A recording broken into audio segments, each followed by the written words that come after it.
Natigil ang trabaho dahil malakas ang ulan. Goodness.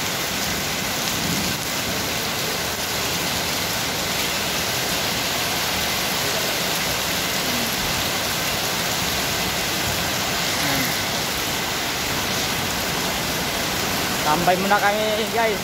Hindi rin kami makauwi sa barak kasi hindi kami makatawid.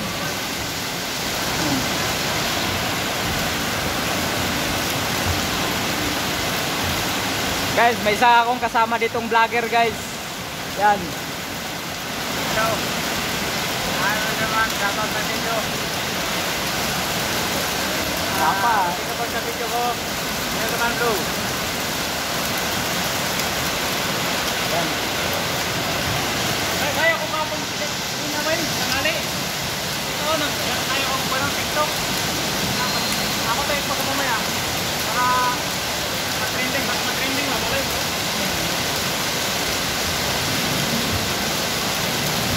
Guys, ano yung doon ako sa taas oh. Diyan ako nakapisto. Hindi klaro ah.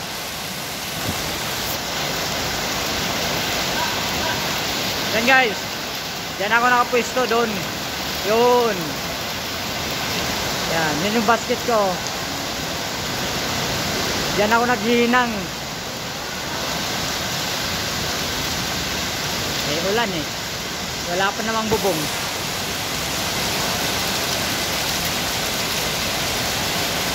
Nagsiuwian na sila.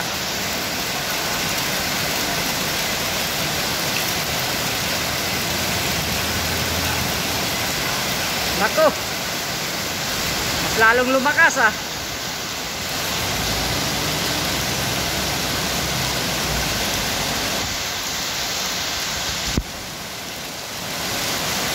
Paano ko baka kumayapon? Wala na, basang-basa na.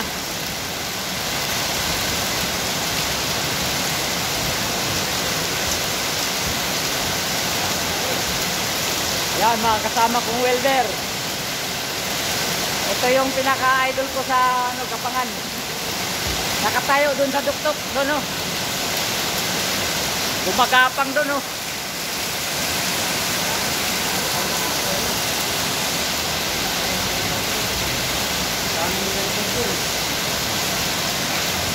Pag-aakyat ako talagang gapang. Nakayapos.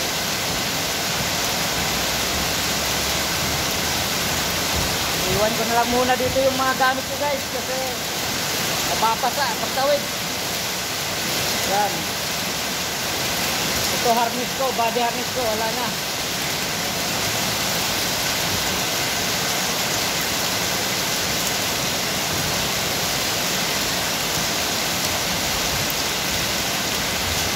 Sa lahat ng gusto mag-apply ng welder dito, huwag na kayong tumuloy dahil laging ulan, wala kayong overtime pagka umulan. Minsan pa, pag malakas ang ulan, talagang tigil, half day, 2 hours, ano ba yan?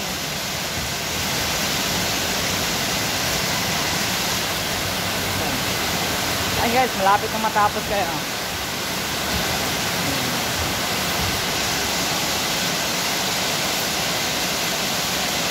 Yung hagdanan nila dyan, mula sa baba,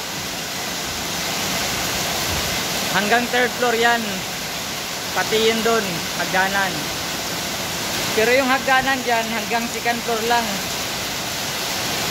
Tapos dito guys, yan yung elevator dyan.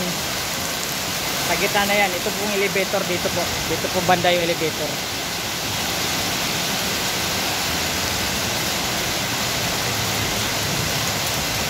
Sana masiminto na kaagad to.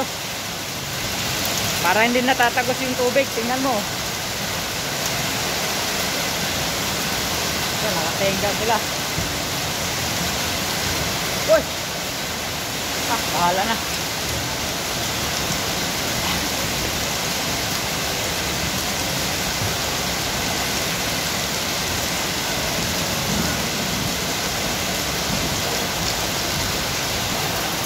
Dito naman banda guys, yan nilalatagan na nila ng bakal kasi bubuhusan na to eh. Yan. May bakal na. Bubuhusan na nila yan dyan. Hindi ko alam kung paano sila mag ano dito. Lagay ng concrete, kung kukuha ba sila ng concrete pump. Siguro dito yung concrete pump naka-standby. Yan, sa bakante niyan. Tapos palibot doon. Yan.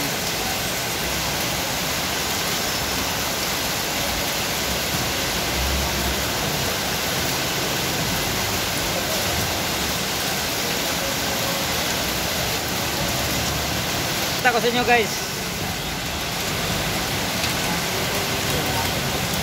Dito bakante to.